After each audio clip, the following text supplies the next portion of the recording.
My lords, many Anglican and Roman Catholic cathedrals regularly send professional musicians into schools to support them with singing and do so at minimal charge. For example, by 2026, Sheffield Cathedral plans to support 30 schools a year with high-quality curriculum-based music teaching, mostly in our most deprived communities. Does the noble lady, the Minister, think there might be scope here for partnership with government to maximise the potential of such schemes? Thank the noble lord for that statement. My lords, there is no justification for the truly shocking atrocities perpetrated by Hamas 9 days ago, a shock exacerbated for many of us by the fact that these attacks took place on the Sabbath. Nor is there any justification for the cancers of anti-Semitism and Islamophobia that stalk our own streets. We on these benches condemn both unequivocally. It is plainly also true that no one in this House questions Israel's right to self-defence, or that this right must be exercised judiciously in accordance with international humanitarian law. I pray this consensus will hold in the coming weeks for the sake of the cohesion of the communities across Britain, including South Yorkshire, where I serve.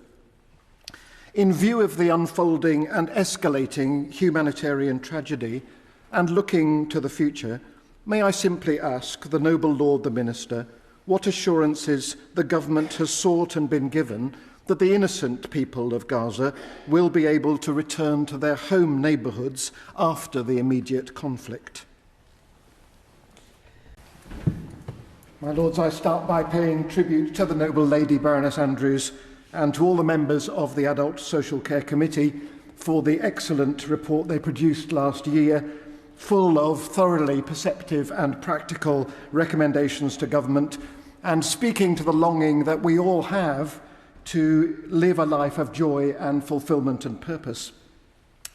The committee undertook its work in precisely the same period as the Archbishop's Commission on Reimagining Care, and it is very heartening to see the very considerable amount of overlap in the values proposed and in the conclusions reached.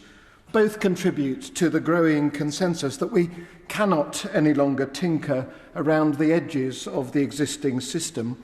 We must reset and reimagine the way social care is understood, organised and delivered.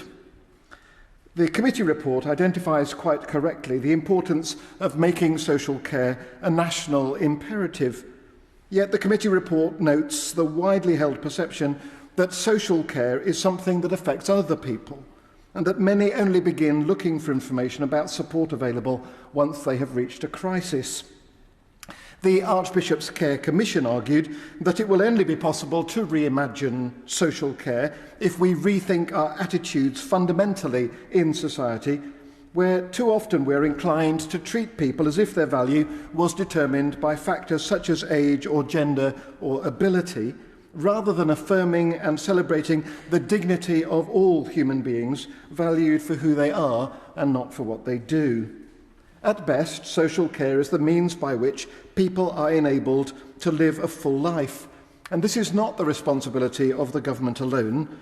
Churches, for example, have an important part to play in supporting people to flourish in community.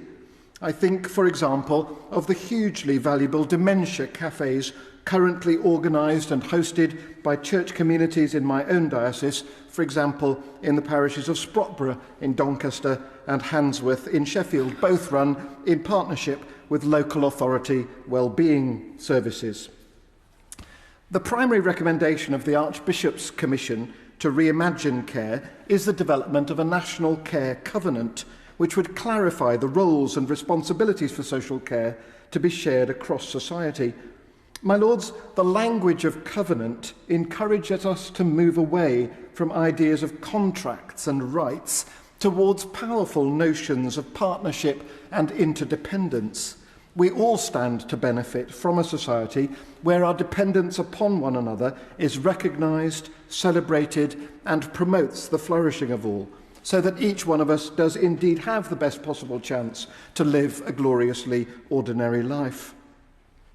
may I ask the noble Lord the Minister how far the concept of a national care covenant has been found useful by the government in its ongoing efforts to reimagine social care?